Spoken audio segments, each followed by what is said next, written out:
शैतान सास और बुद्धिमान बहू। रतनगढ़ नाम के गांव में आनंद अपनी माँ और पत्नी मैना के साथ रहता था।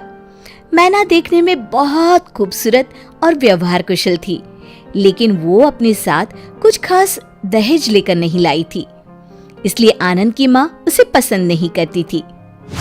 आनंद बेटा, मैं सोच रही हूँ तुम्हारा दूसरा लगन करा दूं।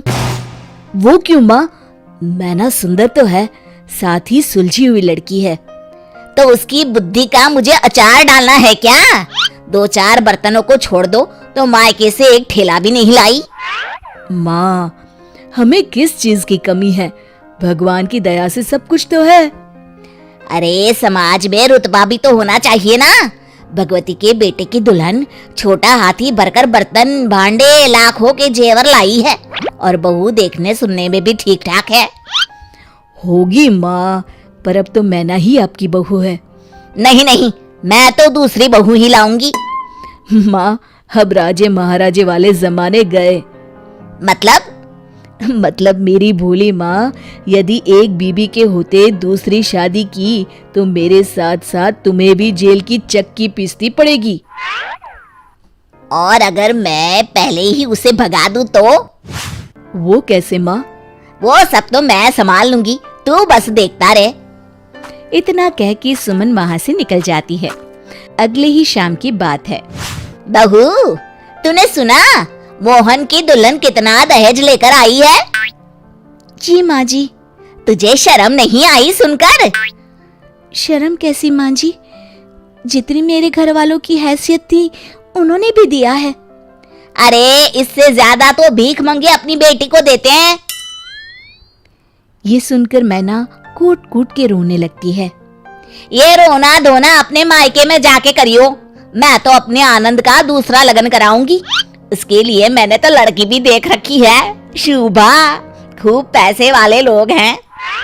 माँ जी, ऐसा ना कहिए, आप जो कहेंगी वो करूंगी मैं। सुमन ने बहू की एक ना सुनी, वो वहां से चली गई। रात को जब मैना और आनंद सोने लगे, सुनो जी। बोलो। माँ जी आपके दूसरे लगन की तैयारी कर रही हैं। मैना, अभी रात बहुत हो चुकी है, सो जाओ। कल मैं माँ से बात करता हूँ। ठीक है जी, पर मैं कहीं नहीं जाने वाली, बताई दे रही हूँ।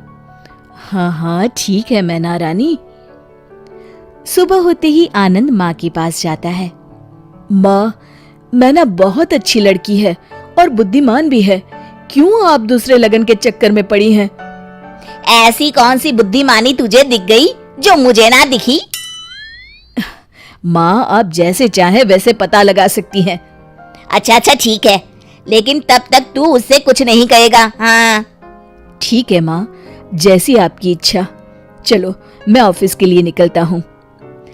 अगले दिन मैना अपने कमरे में कुछ काम कर रही थी। मैना, ओ मैना, कहाँ मर गई? आई माँ जी। सुन, यदि तुझे इस घर में रहना है तो 3 परीक्षाओं का सामना करना होगा। ठीक है माँ जी। तो कल सुबह जब मैं सोकर उठूं तो बगीचे वाला कुआं सिंहगढ़ के मोतियों से भर देना। जी माँ जी, आप कल तक कुआं खाली कर दीजिएगा, फिर मैं उसे मोतियों से भर दूंगी। सास बहू की बुद्धि देखकर अवाक रह गई। फिर उसने पास में रखी टंकी की तरफ इशारा करके कहा, ये डलिया पकड़, कल इसी से पानी खींचकर इस टंकी को भर देना। जी माँ जी। मन ही मन मैना सोचती है, मैं सोने से पहले डलिया को रस्सी बांधकर कुएं में डाल देती हूँ। सुबह तक बांस की डलिया फूलकर पानी को अपने अंदर रोकने लायक हो जाएगी। अब मैना अपने कमरे में सोने चली जाती है। सुबह जब सास सोकर उठी तो बहू ने कहा, लीजिए माँ जी, जैसा आपने कहा था मैंने टंकी भर दी है। सासू माँ भरी टंकी और डलिया में भरा पानी देखकर सब समझ गई। पहले तो उनके मुख पर मुस्कुराहट आ ही गई थी, पर फिर गुस्से में बोली, हो तो होशियार, कल के लिए तैयार रहना।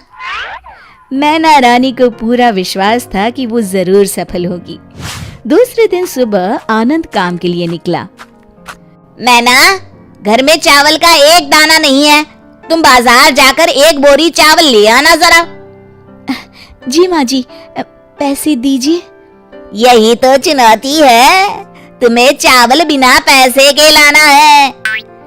क्या, बिना पैसे के? हाँ, और अकेले उतनी दूर जाना ठीक नहीं है, तो तुम साथ में ये नील गाय ले जाओ। जी। और हाँ, नील गाय बेच कर मत आइयो, नहीं तो घर में पैर नहीं रखने दूंगी। नहीं बेचूंगी माँ जी, आप निश्चिंत रहें। दोपहर को मैना ने सास को आवाज दी। माँ जी, लीजिए, मैं चावल की बोरी ले आई। हाय हाय, कैसे उधार लाई क्या? नहीं माँ जी, नील गाय के बाल और सींग बेचकर। सास उसकी बुद्धिमानी देखकर फिर हैरान रह गई। ठीक है, अभी खाना बना, पेट में चूहे कूद रहे हैं।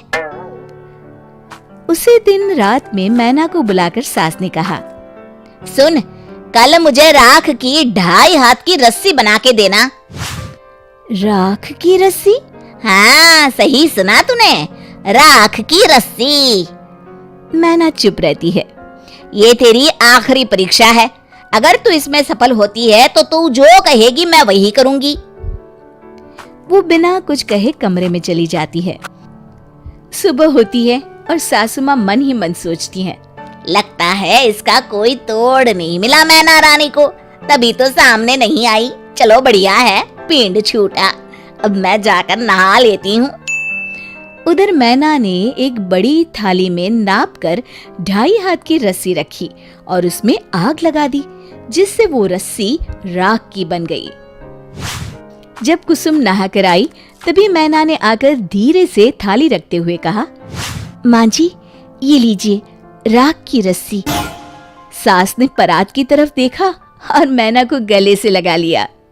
तू तो सच में विद्वान है री, मेरे आनंद के लिए तुझसे अच्छी दुल्हन तो हो ही नहीं सकती। शिक्षा, हमें दहेज का लालच कभी नहीं करना चाहिए।